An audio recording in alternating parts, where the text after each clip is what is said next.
देवगिरी पहाड़ के निचले इलाके में है। स्थानीय लोगों की लकड़ी की मांग को पूरा करते करते पर्वत अब वृक्षहीन हो चुका है, परंतु इस पहाड़ी के नीचे स्थित गांव में लोपामुद्रा लहजल का खेत हरा भरा है। आधुनिक तकनीक का प्रयोग करते हुए वह यहाँ तरह तरह की सब्जियां उगाती है। जल के सुप्रबंधन के लिए ड्रिप इरिगेशन से लेकर घास नियंत्रण के लिए मल्चिंग पद्धति और लता जातीय फसलों के लिए ट्रेली पद्धति के कारण लोपामुद्रा को मिलती है ज्यादा उपज और अच्छा मुनाफा।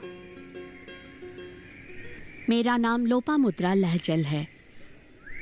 कलमपुर ब्लॉक के घरला गांव में मैं रहती हूँ। मैं छोटे पैमाने पर खेती करती हूँ। पहले धान की खेती करती थी, उसमें बहुत दिक्कत होती थी। फिर मैं और मेरे पति ने मिलकर सब्जियों की खेती शुरू की। सब्जियों की खेती शुरू करते वक्त हमने उद्यान कृषि अधिकारियों की सलाह ली। उन्होंने हमें कई तकनीक बताई।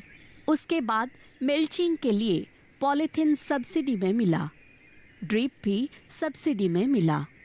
फिर हमने खेती शुरू की। खेती से अच्छा फ़ायदा हुआ। हमने गोभी, बैंगन, टमाटर और केले की खेती की। बिक्री अच्छी हुई।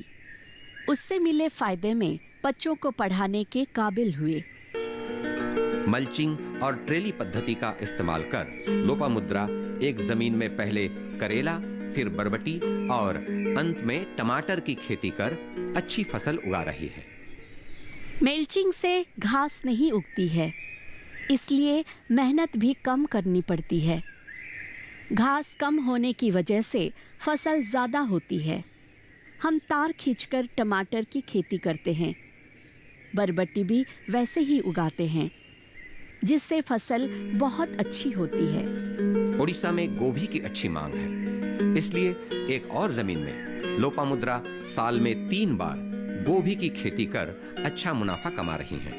हम कम दिनों में उगने वाली गोभी की खेती कर रहे हैं। यह 2.5 महीने में तैयार हो जाती है। उसके चारों ओर खुदाई कर हम फसल को अच्छी तरह बढ़ा पाते हैं। साल में 3 बार गोभी उगाकर अच्छी कमाई कर रहे हैं। लोपामुद्रा मीठी मकई की खेती भी करती हैं। इसकी खेती जनवरी में शुरू होती है और फसल तैयार होती है अप्रैल महीने के पहले हफ्ते में। हम स्वीट कॉर्न जनवरी में लगाते हैं।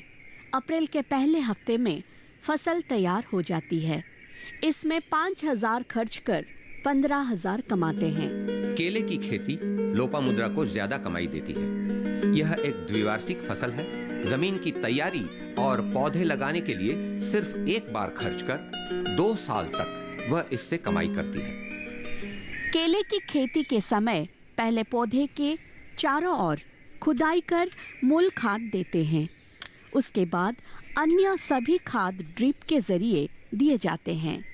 साल भर में मुझे 8 से 10 लाख रुपयों की आमदनी होती है। ड्रिप के माध्यम से हम पानी देने के साथ साथ खाद और दवा भी पौधे तक पहुंचा सकते हैं।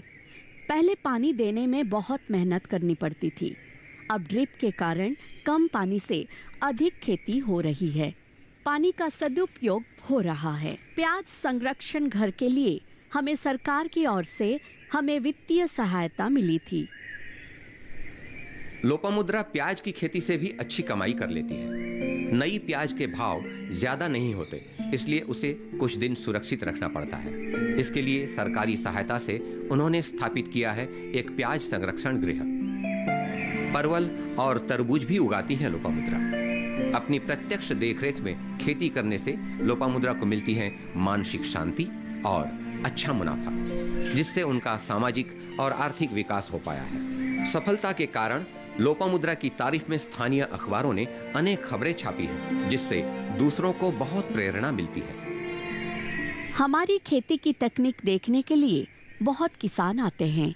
कोरापुट, नवरंगपुर आदि पड़ोसी जिले से भी लोग आते हैं।